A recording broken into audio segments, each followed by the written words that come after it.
Yeah. Am I allowed to give small advice? Absolutely. Yeah. That you do a comparative analysis of the existing provisions in the 2020 law and check them with the proposed amendment. And then you may come to a better place to help your group in Parliament to fight what has to be fought. Once again, you don't want to know my view on this bill. Okay, well, yes. I mean, yeah, Samson, thank you very much. I'll respond to your small advice. You see, there's something I've learned in my short life in government that, and in opposition, right, haven't had both experiences that you don't personalize legislation. Because when you personalize legislation, you're going to leave someday, another would come. And when you personalize it, you are blinded not to see. So with such legislations, I always call for a bipartisan perspective to it. And, you know, we've been here for probably half an hour taking our turns in the criticisms of the set proposed, I don't know, in these draft stages. And it's been very sweeping rather than very specific to pick point by point to say what it is. I'm not criticizing, I'm welcoming the views. In all of this, I don't know the extent to which the consultations have gone, but I think that the cybersecurity network in the country, in terms of professionals, civil society organizations, et cetera, those who matter and have their work directly related to this ought to be consulted to see the way forward. Sometimes, Samson, legislation really is a very difficult process. And the most difficult processes or stages of legislation is drafting. That's the use of language. Sometimes the intent is not as it reflects on paper, which is why you need to get very astute drafters to help in the process. Now, having said that, it takes me back to a sister or a mother kind of legislation within the European Union or possibly the UK, which was called or nicknamed the Snooper Charter.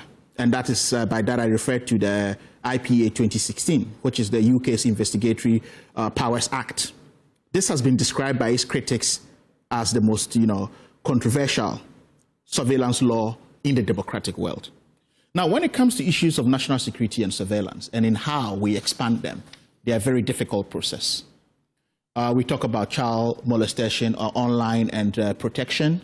We're talking about protecting the rights of individuals being maligned. I know, Sule, sometimes I see your photos up and people writing all sort of stories about you taking bribe on the blind side of Manasseh, which we all know is not true, but we know that's just on a lighter note, yes. But to protect things like this. But the description and where the partisan perspective from where Richard is coming from is what I think we all should move away from, comparing it. For a government that said, or an opposition party that said we don't eat roads, today, because of a legislation that is being put in place when we've just launched a big push, you are asking whether we have created enough infrastructure to talk about legislation. But that does not mean that the cyberspace is a jungle.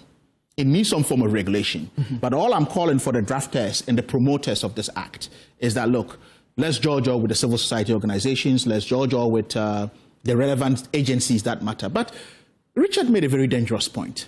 How do you allow people or practitioners within the cybersecurity space without certification, without the right vetting process, et cetera, I know some of the wording are very front-loading in how they appear in form, right? Some are very vague in how they appear in form.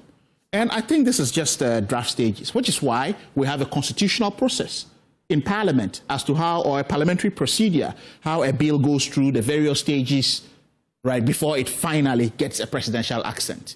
So for you to come out on a first draft, I don't know if it's a first or second draft, but early stage draft, to be this critical, I think would not help the discourse. I don't know also. You don't criticize this. No, I said. It will end up the same as the law. Yeah. You know what happens in this town. Yeah. And you know how long they've given to all of us to contribute? How long?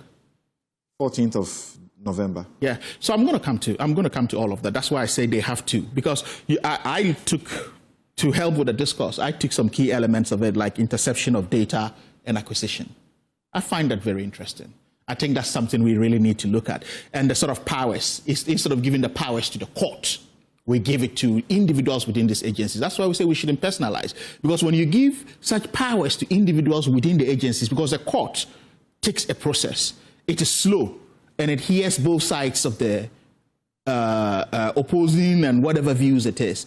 Now you have also taking freezing orders. No, it's actually ex parte applications. Yes. So the court doesn't hear. Yes. So I'm saying there's always a criminal element. Yeah. So you don't want to hear the other side. Yes. Before you go and stop the activity. Yeah. Then give the other side the opportunity to also come in later. Yes. I don't remember when the police went and said, give me ex parte, and the court ever refused. I know within the European Union, you still have the police that are investigating to have those powers, and the court, right? So we may want to, look around best practices and also localize to have a fit for purpose case. And I think that's where we are trying to get to. Also, the 14-day freezing orders before you go to the court to apply, to have all of that. Because look, sometimes certain businesses, if you target a businessman who has a conversion cycle of probably 91 days or whatever it is, you go for 14 days, you halt his business, right? And at the end of the day, you realize that it was just a red herring.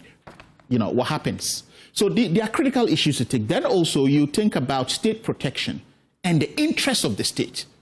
National security, it's paramount when it comes to this. National security is an unruly horse. Yes, I mean, as you would know. So the diction around national security issues, I go with them with the greatest humility, and also knowing that I'm not an expert in the field, and also knowing that the state interest is supreme.